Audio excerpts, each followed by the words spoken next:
Hi guys, what's going on? Just wanted to go over how I like to carry all my fly fishing gear. It's a great beginner setup.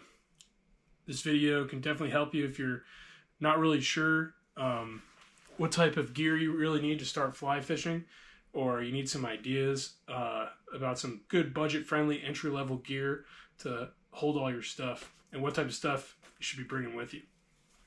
So this is a Allen chest rig. You can get this on Amazon. Just check the price. It's about $35, which is around how much I believe I paid for it too. I'm using this for the past 6 months.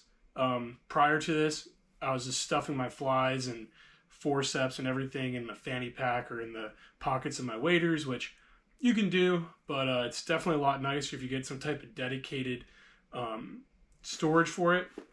Uh, this, as you see, is a chest rig setup. So the belt down here attaches behind your waist, keep it secure.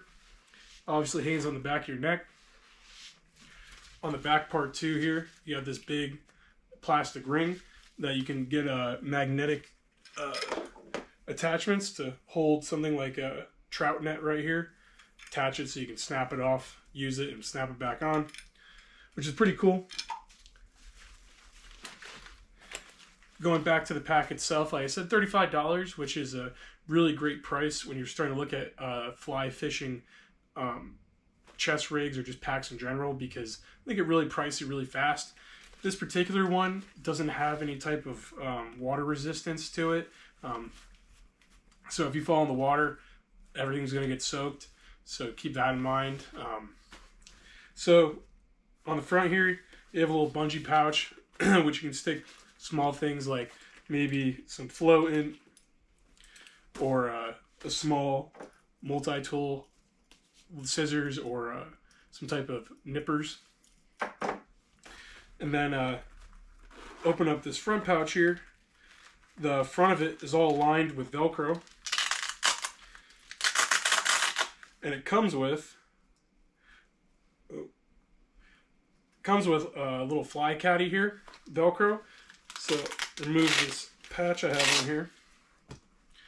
And you can take this fly caddy, attach it right here. So when you're out rocking and rolling, you can store your flies on here so they can dry off while you're quickly changing them, or have a couple prepared that you think you're going to try for whatever body of water or species of fish you're going after, which is pretty nice.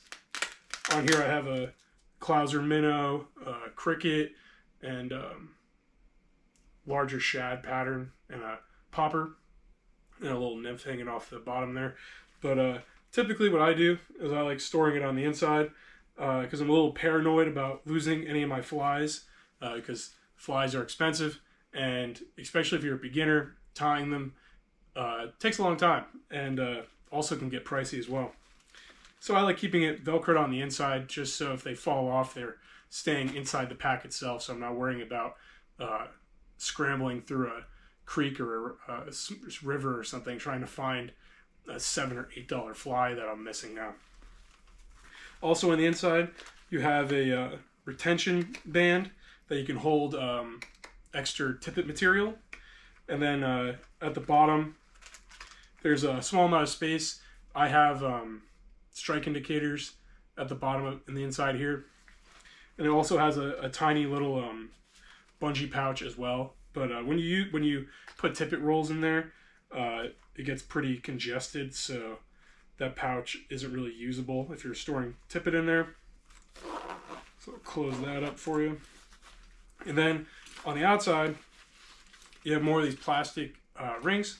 This side, I have some goat floating, which is used for dry flies. Keep them on the surface. Got this on Amazon, 2-pack for $15 with the carabiner included. So this fits perfectly right here. And they also have these little bungee retainers.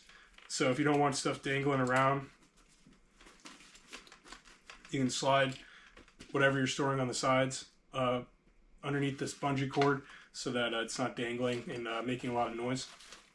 On the other side over here, I have a pair of forceps. There we go. I have a pair of forceps on this ID retainer that locks in place.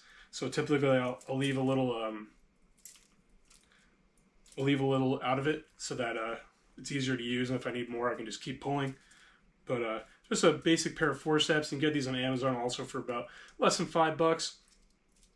This is perfect to help take out your flies from whatever fish you're catching, especially with smaller fish, whether it be trout or any type of panfish or panfish species. Typically they'll have smaller mouths, or even if a larger fish really chokes your fly, it's really easy to get all your flies out with a pair of forceps.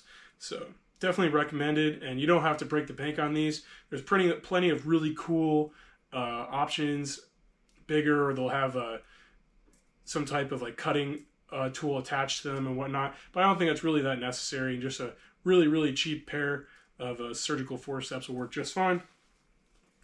And I slide those on the side there too, so they're not dangling around. I can always reach for them right away.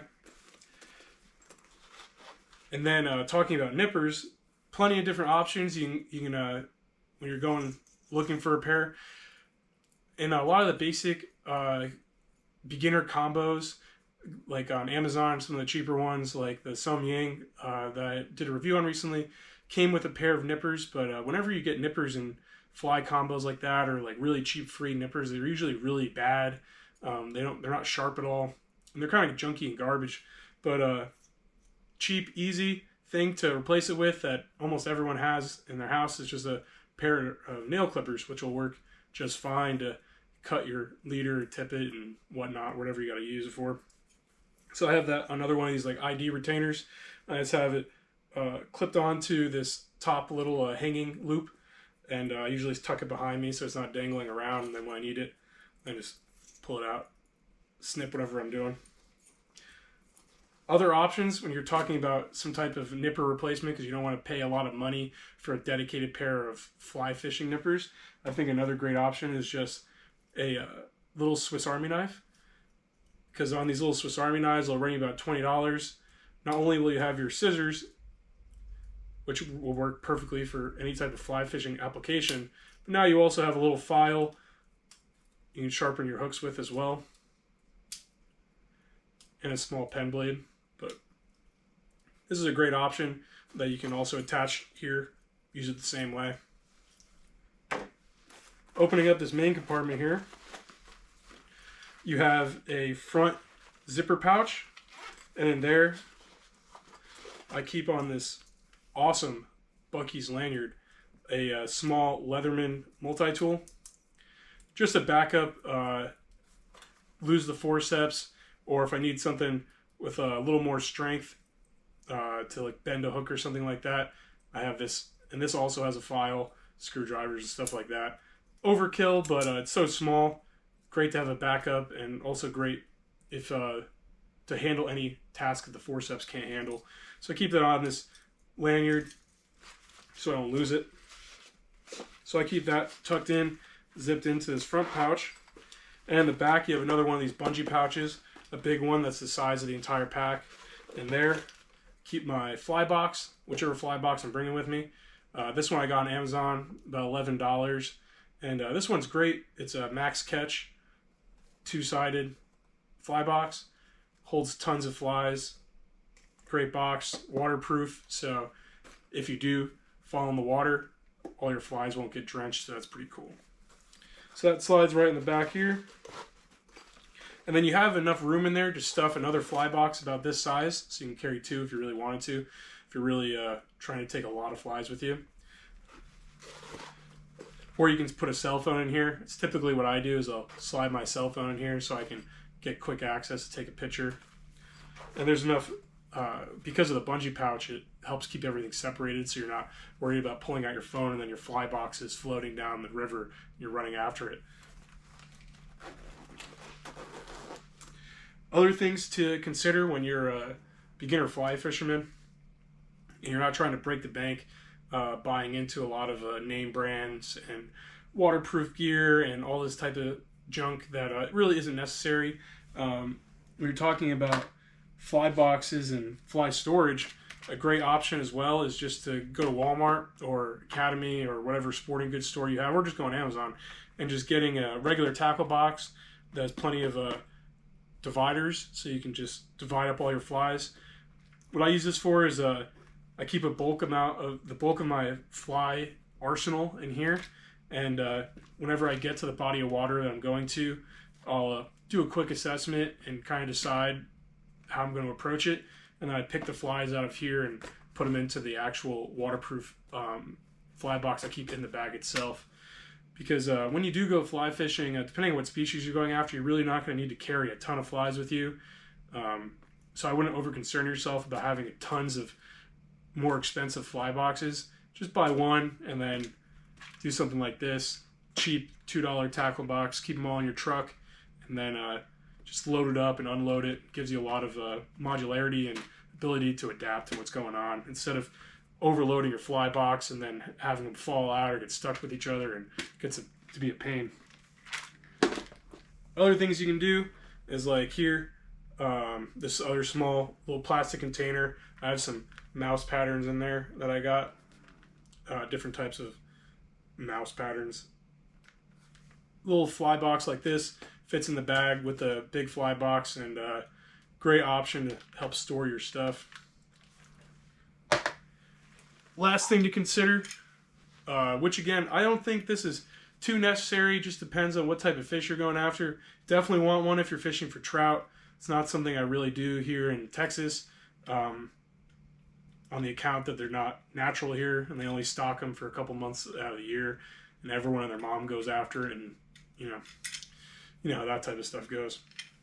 But a good fishing net. For a long time, I was just using a really cheap one I got from Walmart, about the same size, metal. I paid like $10 or less for, and that worked fine. I would just slide it in the back of the belt portion of my chest rig or into my waders itself. But I just upgraded to this one. This one, again, another budget-friendly option, but definitely a big upgrade, because this will float on the water, so it's easier to get some cool pictures. And but like I said, though, this isn't something I would necessarily go after right away.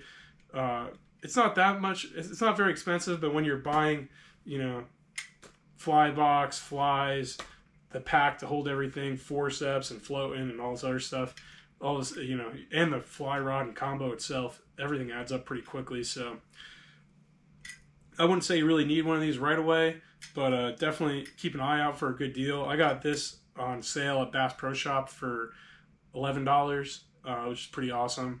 Great net, just a net. You don't gotta go crazy with some handcrafted, amazing net, right now, because you're just getting started. Maybe down the road.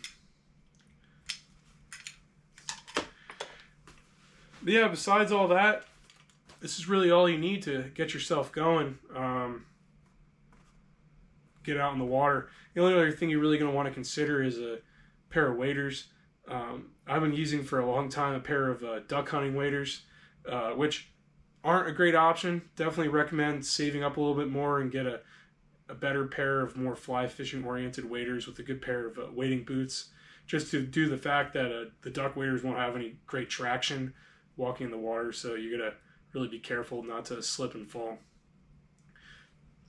But yeah, get something like this, load it up, and you'll be ready to go. You can catch pretty much anything you want to go after.